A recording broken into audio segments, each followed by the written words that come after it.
វីដេអូនេះពិតជាថ្មីប្លែកទៀតហើយបាទមកមើលពីបរិះម្នាក់នេះគាត់កែច្នៃឡានធ្វើពីធុងសាំងនិយាយពីក្រងសម្បកវាក្រងខាងក្រោមវាធ្វើពីធុងសាំងយើងហ្នឹងធុងសាំងដាក់ប្រេងដាក់អីហ្នឹង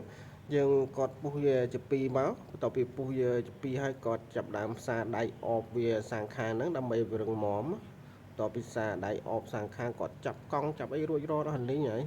ចែកទេសធ្វើរបស់គាត់នេះពិតជាលុយមែនតើយើងពិតជាមិនសរសើរមិនបានមែនកង់នេះចង់និយាយថាឡាននេះគាត់កែច្នៃប្រើប្រាស់អត់មានភ្ជាប់ជាមួយម៉ាស៊ីនទេគាត់ប្រើម៉ូទ័រប្រើអាគុយអញ្ចឹងបានន័យថាឡានដែលគាត់កែច្នៃនេះគឺកែច្នៃប្រើអគ្គិសនីតើឥឡូវយើងមកមើលពីគាត់ធ្វើពីមួយចំហៀនទៅមួយចំហៀនទាំងអស់គ្នាដំបូងហើយគាត់តម្លើងគ្រោងតម្លើងរួចរាល់ហើយគាត់ចាប់កង់ចាប់ឲ្យរួចរាល់ហើយគាត់ចាប់ផ្ដើមតម្លើងគ្រោងយកដៃ20x20ហ្នឹងផ្សារភ្ជាប់ធ្វើជាគ្រោងម៉ូតដូចជាម៉ូតវាខាងក្រោយជាម៉ូដែលដែលគាត់ចង់បានណាដូចជាគាត់ design របៀបថាគាត់ចង់បានរបៀបម៉េចគាត់ធ្វើតាមអារម្មណ៍ធ្វើតាមបេះដូងគាត់អញ្ចឹងប៉ុន្តែអ្វីដែលគាត់ធ្វើគឺមើលទៅមានស្តង់ដាររបស់គាត់មែនគាត់កាច់បែបសាមញ្ញប៉ុន្តែមើលទៅពិតជាលយមួយយ៉ាងរបស់គាត់ដែរយើងពេលខ្លះយើងមិនបាច់ចាំទៅរករបស់អីដូចជាដែកធំរបៀបថាដែកវេដែកអីដែកវីដែកអីចឹងយើងមិនយកដែកហ្នឹងមកកែច្នៃក៏បានយើងធ្វើតែពីធុងសាំងចឹងគ្រោងវាធ្វើពីធុងសាំងចឹងវាស្រាលហើយលក្ខណៈដែលថាគាត់ប្រើលក្ខណៈជាម៉ូទ័រអូសចឹងប្រើម៉ូទ័រអូសហើយប្រើអគ្គិសនីចឹង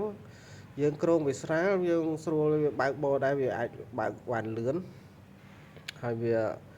មិនមានទម្ងន់ធ្ងន់ជាងយើងប្រើដៃធំអាដៃធំទៅវាពិបាកក្នុងការអូសដែរបាទវាធ្ងន់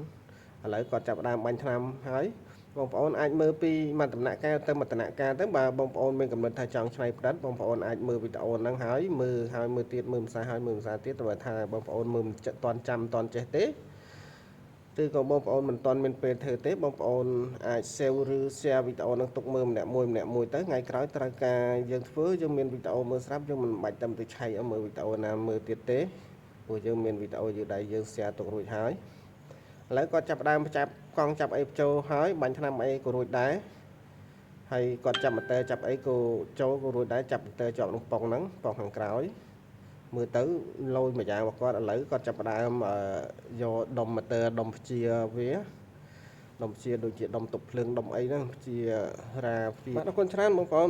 មានកំណត់ឆ្នៃផ្ដិតបងប្អូនអាច save ទុកទៅហើយវីដេអូក៏មានតែប៉ុណ្្នឹងដែរជាចុងក្រោយសូមមេត្តាបងប្អូនជួយ follow page ម្នាក់មួយផងដើម្បីជាកម្លាំងចិត្តខ្ញុំបានរកវីដេអូថ្មីៗចែកជូនបងប្អូនបានមើលជាចំណេះដឹងអរគុណច្រើនបងប្អូន